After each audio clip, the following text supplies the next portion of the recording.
अगं संगे असं कसं म्हणते तू की आपल्याला घर नाही म्हणून?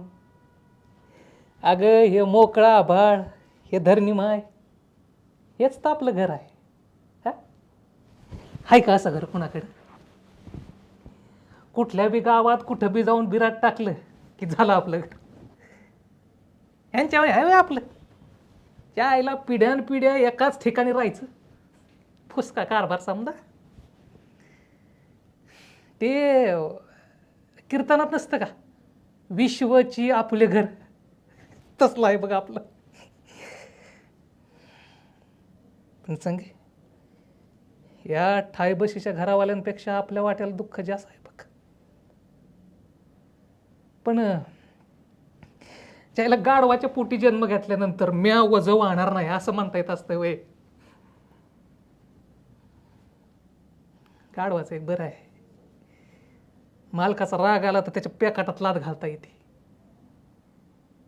आपल्याला ते मुभा नाही बघ, नाही मुभा नाही ते आपल्याला. कोणी इथं का बिराट टाकलं म्हणून एखाद्याने लाद घातली तर तोच पाय पकडून दादा मामा सोडा की अशी गायवाय करायला लागते. माझ्या माय समोरच कुणी आय माय काढली तर गप ऐकून घ्यावं लागतं. बायका पोरांवर कुणी हात टाकला तर मर्दावणी लढता येत नाही, बुळग्यावानी हात पाय जोडावे लागते.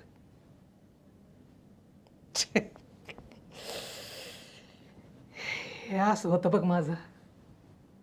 मनातल्या दुःखाला मिठा मारीत बसलं, कुरवाळीत बसलं की पोटाचाच विसर पडतो.